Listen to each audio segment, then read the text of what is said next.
Assalamualaikum warahmatullahi wabarakatuh. Nama saya Sipa Gustina dengan nomor NIN 14 0206 Saya angkatan 14 yang mana di sini saya akan menjelaskan materi tentang GCS dan BLS, tugas dari divisi logam. GCS Glass Block Commerce Skill yaitu sistem scoring yang sederhana dan dapat menilai derajat atau tingkat kesadaran penderita dengan kriteria yang secara kuantitatif dan terpisah, yaitu respon membuka mata yang disebut dengan A, respon motorik terbaik yang disebut dengan M, dan respon verbal terbaik yang disebut dengan P. Nah, panduan mengukur tingkat kesadaran menggunakan Glasgow Coma Skill yaitu untuk mengetahui seberapa baik tingkat kesadaran Anda, dokter atau tim medis akan melakukan penilaian GCS. Dokter menggunakan penilaian ini untuk menilai respon mata, kemampuan bicara, serta gerakan tubuh.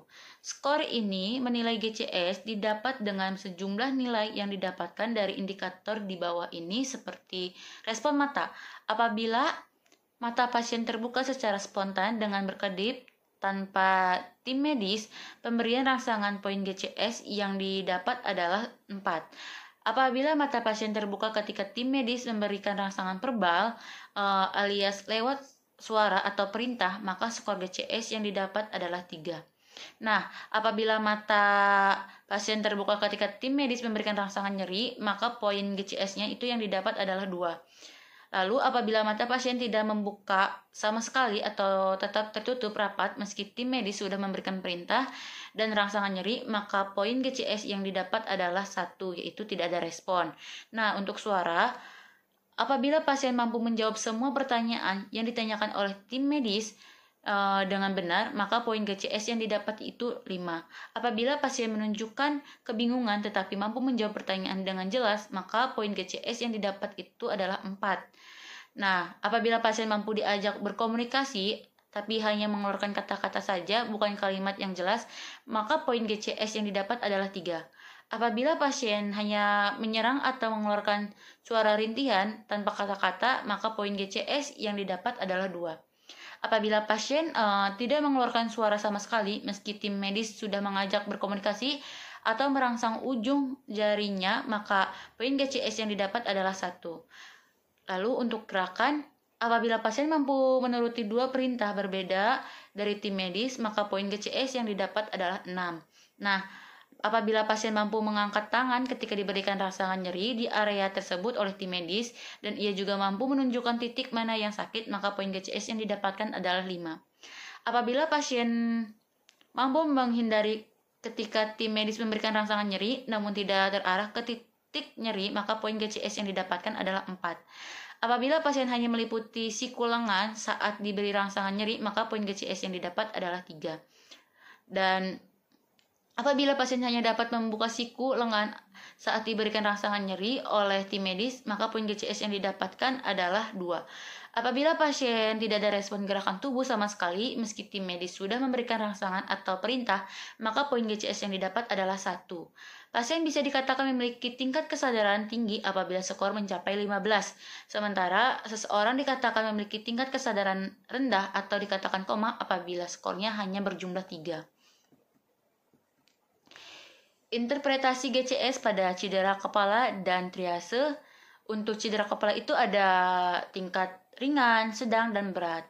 Cedera kepala yang ringan nilai GCS-nya itu 14-15, yang sedang itu nilai GCS-nya 9-13, yang berat nilai GCS-nya 3-8. Untuk triase itu ada hijau, kuning, merah, dan hitam. Nilai GCS dari hijau adalah 13-15, nilai GCS dari kuning adalah 10-11, nilai GCS dari merah adalah 4-9 dan hitam itu 3. Tingkat kesadaran pada GCS, yang pertama itu ada kompost menitis nilai 14-15. Kesadaran normal, sadar sepenuhnya dapat menjawab pertanyaan tentang keadaan sekeliling. Yang kedua, apatis nilai 12-13, keadaan segan untuk berhubungan dengan lingkungan sekitar, acuh tak acuh. Yang ketiga ada somnolent, nilainya itu 11-12, kesadaran menurun, respon psikomotor lambat, mudah tertidur tetapi mudah dibangunkan jika dirangsang, dan mudah jatuh tertidur lagi, mampu memberi jawaban verbal. Yang keempat ada support nilai 8-10, itu keadaan seperti tidur terlelap tetapi ada respon terhadap nyeri. Koma itu nilai kurang dari 5, tidak bisa dibangunkan, tidak ada respon terhadap rangsangan nyeri, rangsangan apapun, tidak ada respon kornea, refleks muntah, dan refleks pupil, bisa ada, bisa tidak.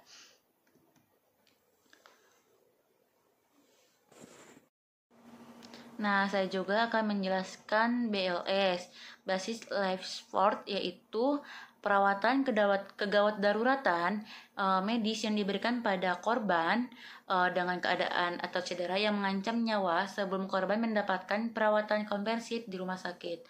Perawatan yang dimaksud dapat dilakukan dalam berbagai bentuk seperti resusitasi jantung paru, kontrol pendarahan, asidosis dan keracunan, stabilisasi cedera dan luka, serta dasar pertolongan pertama. Henti napas. Henti napas adalah berhentinya pernapasan spontan disebabkan gangguan jalan napas, baik parsial maupun total, atau karena gangguan di pusat pernapasan. Hal ini bisa menimbulkan henti jantung mendadak karena berhentinya suplai oksigen baik ke otak maupun ke otot jantung. Henti jantung adalah berhentinya sirkulasi peredaran darah karena kegagalan jantung untuk melakukan kontraksi secara efektif. Keadaan tersebut bisa disebabkan oleh penyakit primer dari jantung atau penyakit sekunder non-jantung. Langkah-langkah BLS itu ada 6. Yang pertama, lakukan 3A, periksa kesadaran, panggilan bantuan. Algoritma BLS, gunakan automatic external defibrillator, lalu setelah stabil rujuk ke rumah sakit yang terdekat. 3 itu ada amankan diri, amankan lokasi, dan amankan korban. Amankan diri adalah ketika melakukan pertolongan diharapkan penolong juga dalam keadaan aman, seperti memperhitungkan situasi tertentu yang dapat mengancam keselamatan penolong. Yang kedua ada amankan lokasi, berarti penolong harus mendapatkan ruang yang kondusif mungkin untuk memberikan pertolongan. Lalu ada amankan korban. Dengan menilai risiko bahaya yang akan terjadi pada area kejadian, amankan korban juga dapat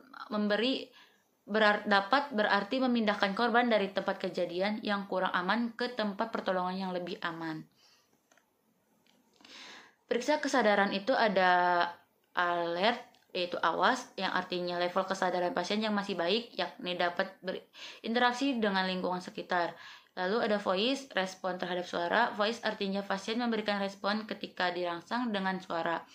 Lalu ada fain, respon terhadap nyeri, adalah korban tidak sadar dengan respon suara namun sadar dengan respon nyeri. Ada unresponsive, tidak memberikan respon.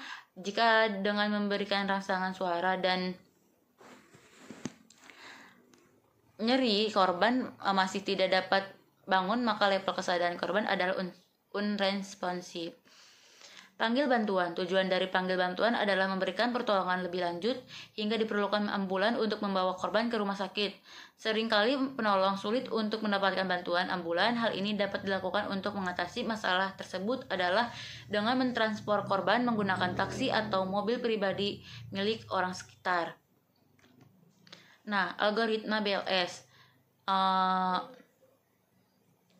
ada 4 step, yaitu step 1, periksa CAB secara simultan terjadi atau berlaku pada waktu yang bersamaan. Step 2, tangani C jika aman, lanjutkan ke step 3.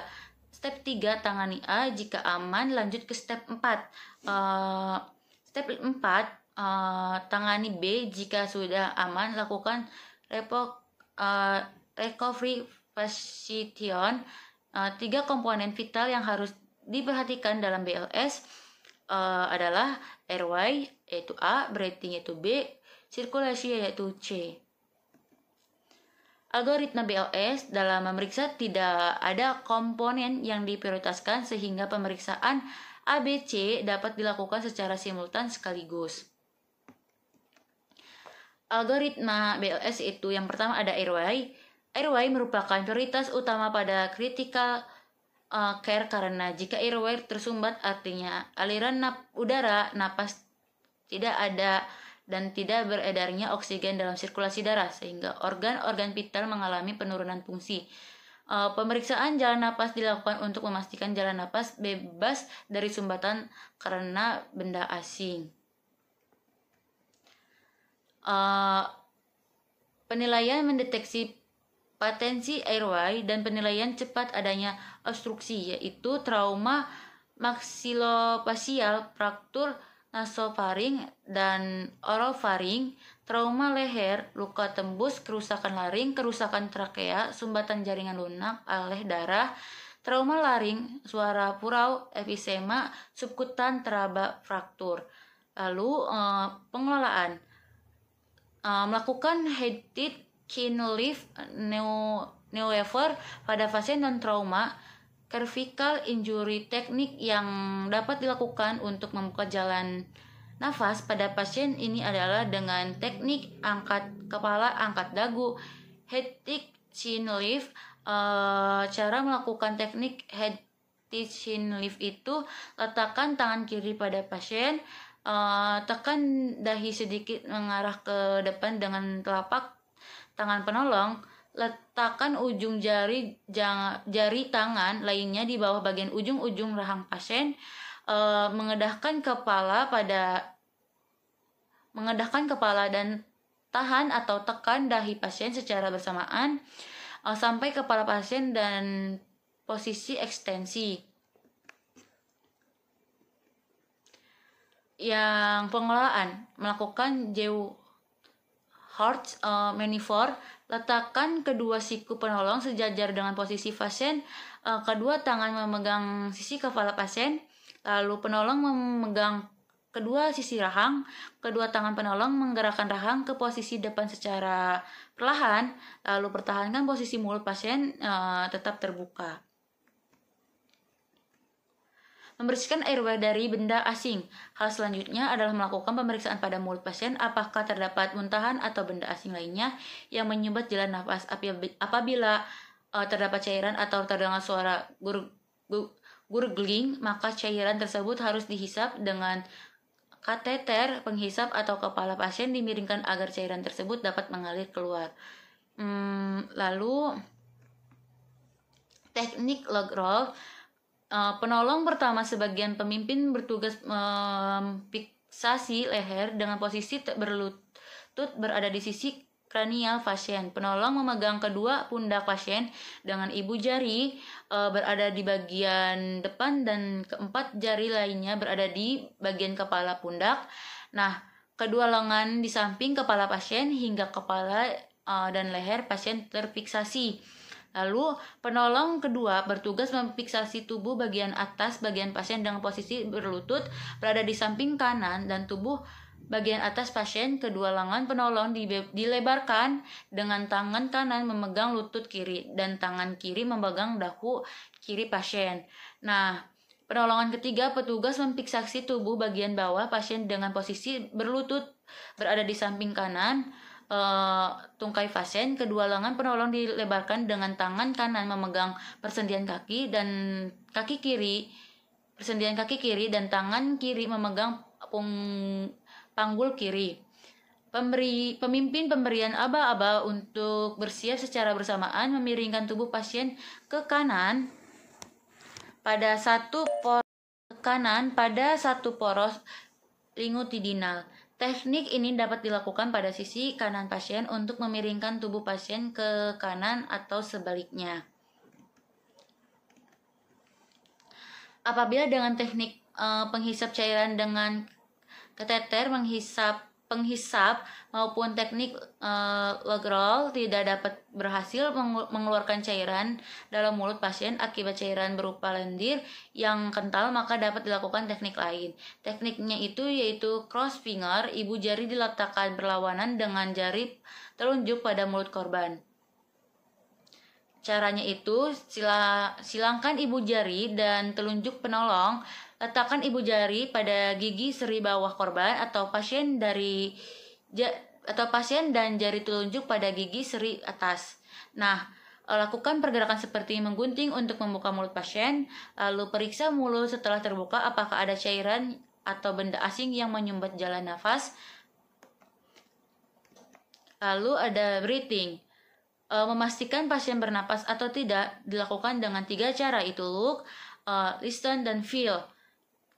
Yang look itu lihat apakah ada tanda jelas gerakan dada, gerakan bernapas, apakah gerakan tersebut simetris, penggunaan otot bantu napas, frekuensi napas, letak sela iga, sianosis atau kuku atau bibir. Listen itu dengarkan apakah suara napas normal, apakah ada suara tambahan yang abnormal, bisa timbul karena adanya hambatan sebagian. Yaitu feel, merasakan hembusan hawa ekspirasi dari lubang hidung atau mulut, apakah ada suara tambahan yang abnormal. Breathing itu ada snoring, gargling, dan crowing. Nah, tujuan primer dari pemberian bantuan napas adalah untuk mempertahankan oksigenasi adekuat untuk membuang CO2.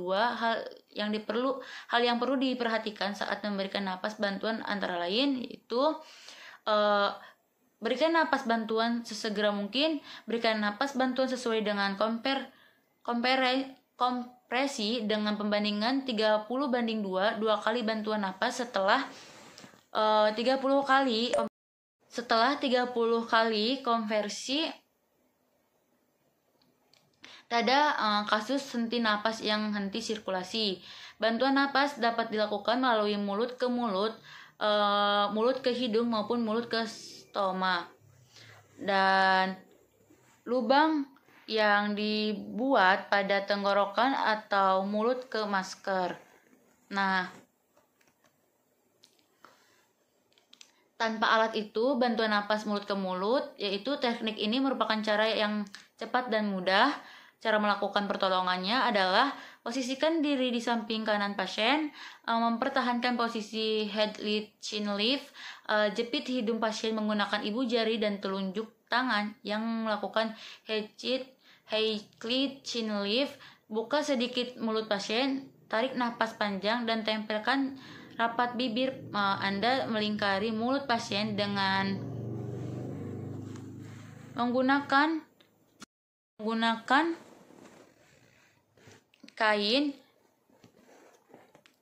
sebagai pembatas antara mulut Anda dan pasien untuk mencegah penularan penyakit. Tiupkan udara secara lambat setiap tiupan selama 1 detik. Pastikan sampai dada terangkat, lalu mata perhatikan gerakan pernapasan pada dada pasien. Nah, tanpa alat itu, bantuan napas mulut ke hidung, teknik ini dilakukan jika pernapasan mulut ke hidung tidak memungkinkan. Misalnya, pasien mengalami trismus, cara melakukan adalah sebagai berikut. Katupkan mulut pasien disertai dengan teknik chin lift, buka mulut pasien saat ekhalasi, lalu tanpa alat itu bantuan nafas dari mulut ke masker. Cara melakukannya adalah sebagai berikut. Posisikan diri di samping kanan atau sisi atas kranial pasien, mempertahankan posisi head lid chin lid, letakkan sungkup menutupi muka dengan teknik C clamp bila bersendiri, yaitu ibu jari dan jari telunjuk penolong membentuk huruf C dan mempertahankan sungkup di muka pasien. Jari-jari ketiga, keempat, dan kelima membentuk huruf E dengan meletakkan di bawah rahang untuk mengangkat dagu, dan rahang bawah ini akan mengangkat lidah dari belakang faring dan membuka jalan nafas. Teknik nafas panjang ditiupkan udara secara lambat setiap tiupan selama 1 detik. Pastikan sampai dada terangkat. Lalu mata penolong memperhatikan dada pasien. Nah, dengan alat itu, ventilasi dengan alat Filvel Max itu, alat ini terdiri dari kantung yang berbentuk balon dan katup atau arah yang menempel pada sungkup muka. Volume kantung nafas ini 6 1600 mili. Alat ini bisa digunakan untuk pemberian nafas buatan dengan disambungkan pada sumber O2. Bila alat tersebut disangkupkan dengan O2, maka kecepatan aliran O2 bisa sampai 15 liter per menit.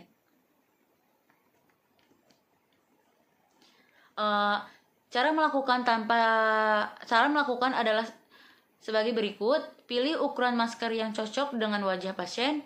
Meletakkan sungkup menutupi muka dengan teknik EC clamp bila sendiri. Hal-hal yang perlu diperhatikan pada tindakan ini adalah bila dengan satu penolong pada posisi di atas kepala pasien menggunakan ibu jari dan telunjuk tangan kiri dan kanan untuk mencegah agar tidak terjadi kebocoran di sekitar sungkup dan mulut. Jari-jari yang lain mengangkat rahang bawah dengan mengekstensikan kepala sembar melihat pergerakan dada penolong kedua secara perlahan memompa kantung sampai dada mengangkat.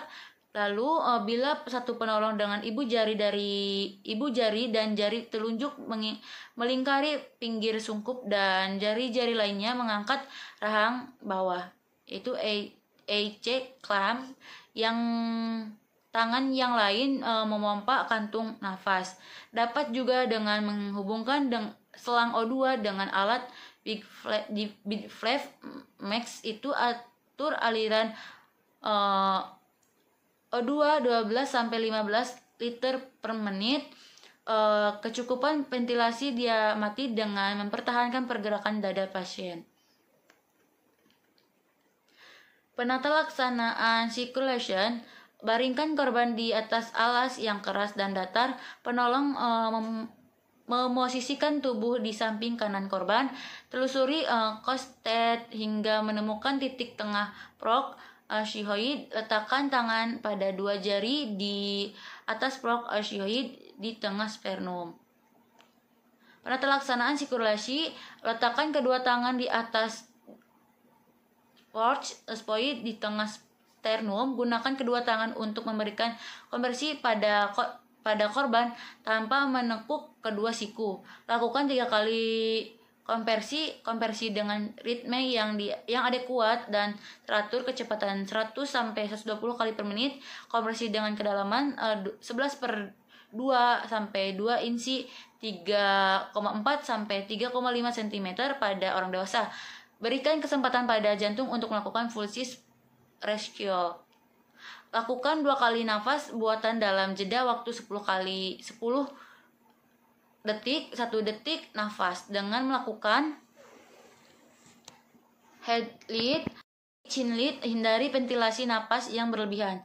Kembali lakukan step 3-5 hingga 5 siklus CVR. Lalu jangan menggunakan posisi. Lalu ada recovery position, yaitu jangan gunakan posisi ini jika orang tersebut memiliki cedera utama seperti cedera punggung atau cedera leher. Jika kemungkinan tempat korban di sisi kirinya untuk mengurangi risiko muntah. Langkahnya itu posisikan tangan kiri korban menjauhi ke kiri. Posisikan tangan kanan korban dengan punggung kanan tangan korban menyentuh pipi kiri korban. Lalu lakukan lutut kanan korban. Miringkan seluruh tubuh korban ke kiri dengan mendorong lutut korban yang tertekuk dan sambil menjaga stabilisasi kepala dan leher korban. Nah, telapak kanan korban yang ada di pipi kiri menyentuh lantai dan menyangga kepala korban, tetapi tetap jaga supaya kepala lebih rendah dari tubuh agar cairan dapat keluar dari mulut. Nah,